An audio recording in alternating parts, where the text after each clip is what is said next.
सुनील प्रभु जी ने डाला और उस पर इस सरकार पर कार्रवाई हुई है। ये कर्नाटक में आप देख रहे हैं फ्लैश न्यूज।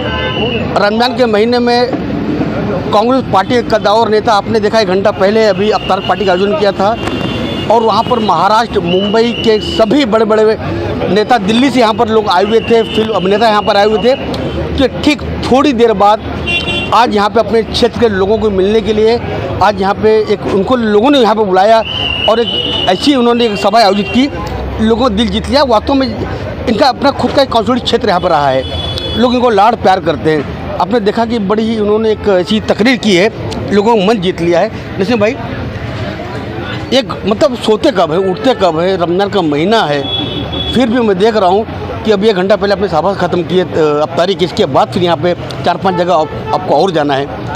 कितना लगाव प्यार आपको अपने क्षेत्र के लोगों के साथ में? लोगों की मोहब्बत है, ये लोगों की मोहब्बत है, लोगों की ताकत है, जिसकी ताकत के बल पर नसीम खान की ताकत कभी कमज़ोर नहीं होती, मेरे हौसले कभी पस्त नहीं होते। रमज़ान का मुबारक महीना चल रहा है, हर इलाके में हम लोग जाते हैं और एक दूसरे को रमज़ान की मुबारकबाद देते हैं और उसी कड़ी में आज इस इलाके में भी लोगों ने एक बैठक रखी थी, मैं आया हूं और सबको मैंने रमज़ान की मुबारकबाद दी है।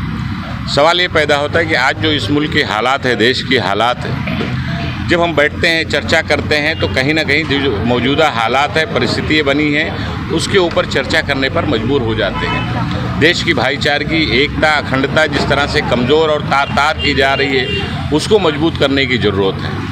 अमन और भाईचारगी, शांति हमारे देश की मजबूत बनी रहे, उसके लिए हम सबको कोशिश करने की ज़रूरत है।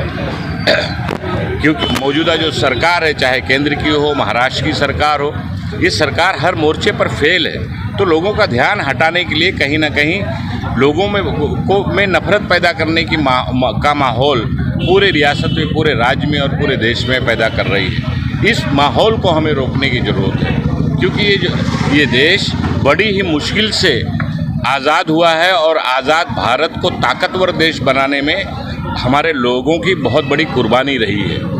आज हर इंसान का, चाहे हिंदू हो, मुस्लिम हो, सिख हो, ईसाई हो, सबकी ये जिम्मेदारी बनती है कि आपस में मिलजुल कर भाईचारगी के माहौल को हम लोग आगे बढ़ाएं, उसको मजबूत करें।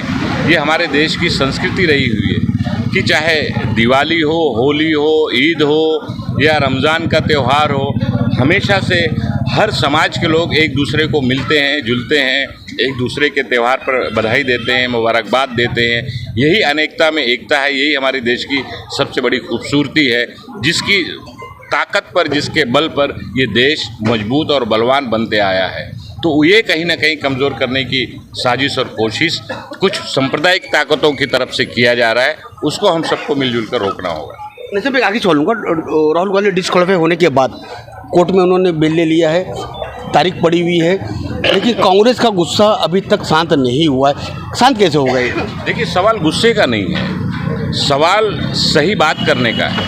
आप मुझे बताइए, राहुल गांधी जी ने ऐसा क्या गलत बयान दे दिया था? राहुल गांधी जी ने जिस नीरव मोदी के खिलाफ कर्नाटक में भाषण दिया था और मोदी सरकार से मुतालबा किया था, मांग की थी कि वो हमारे देश का पैसा लेके भाग गया है, उसके ऊपर उसको गिरफ्तार क्यों नहीं किया जाता? उसको वहाँ से पकड़कर लाया क्यों नहीं जाता?